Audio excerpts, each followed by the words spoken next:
Après le vibe coding, c'est le vibe hacking qui fait son entrée, faisant même peur à Anthropic, mais ce n'est pas la seule nouveauté car cette semaine, le premier ransomware dopé à l'IA a aussi été vu sur VirusTotal.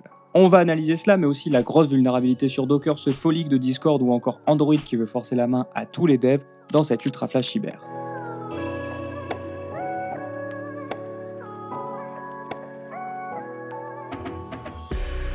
Vous venez de tomber dans le piège d'un mail de phishing alors que c'était vous qui avez contacté l'attaquant en premier. C'est fou, mais ça s'appelle le phishing inversé. La technique complète appelée Zipline consiste tout d'abord en des attaquants utilisant des vieux domaines oubliés de PME pour y déployer des sites ultra sérieux avec un élément central, un formulaire de contact pour obtenir des informations. Une fois que vous avez contacté les soi-disant propriétaires du site pour obtenir un devis par exemple, les attaquants vont vous répondre avec soit directement une pièce jointe vérolée, soit en attendant un peu et en vous renseignant réellement sur votre demande avant de finalement vous envoyer le malware.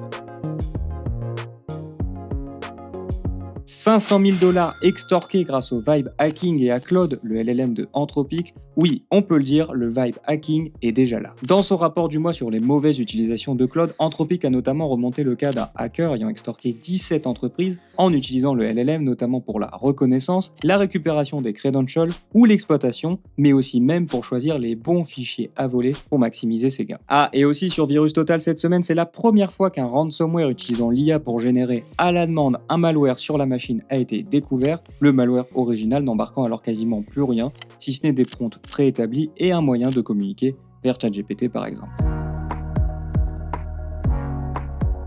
Android se lance à la chasse des développeurs n'étant pas vérifiés et publiant leur application sur des Play Store détournés en brandissant la bannière de la cybersécurité. Dès septembre 2026, Android va forcer tous les développeurs d'applications à devoir faire le processus de vérification pour que leur point APK puisse fonctionner sur les versions vérifiées d'Android, et si vous ne le faites pas, votre application ne pourra pas être exécutée par défaut sur l'ensemble des téléphones de ces fabricants, soit 95% du marché actuellement. Et dans le processus d'identification, il faudra parfois aller jusqu'à donner sa carte d'identité à Android et donc à Google. Des questions se posent sur leur véritable intention derrière cela, en sachant que l'ouverture à d'autres stores alternatifs ne serait tardée, au vu du récent procès contre Epic par exemple.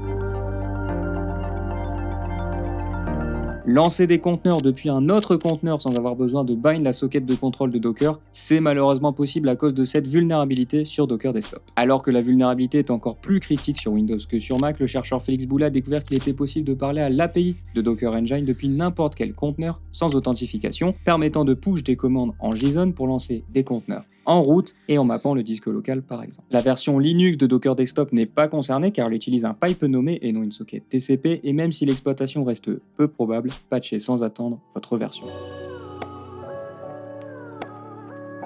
1,8 milliard de messages de plus de 35 millions d'utilisateurs sur plus de 6000 serveurs Discord seraient disponibles sur Breach Forum, mais pourquoi personne n'en parle? Le 22 août, sur Breach Forum, un utilisateur a posté un dump énorme de données de Discord pour prouver l'efficacité de son outil, un scrapper de données sur tous les serveurs publics de Discord, outil évidemment interdit dans les CGU du réseau social car il s'agit d'un bot se connectant à tous les serveurs publics pour y récupérer tous les messages et les relier entre utilisateurs pour ensuite les rendre publics. L'intérêt de faire cela est surtout pour faire du chantage par exemple, ou parfois pour entraîner des IA, ou le plus probable pour de la récupération d'informations pour effectuer de l'usurpation d'identité ou du phishing ciblé. Alors faites très attention aux informations que vous partagez sur les serveurs publics car rien n'est vraiment oublié sur internet. Voilà pour cette ultra flash cyber, merci beaucoup de l'avoir suivi, n'hésitez pas à liker, partager et à vous abonner si la vidéo vous a plu, et nous on se retrouve très bientôt pour une prochaine vidéo. Salut!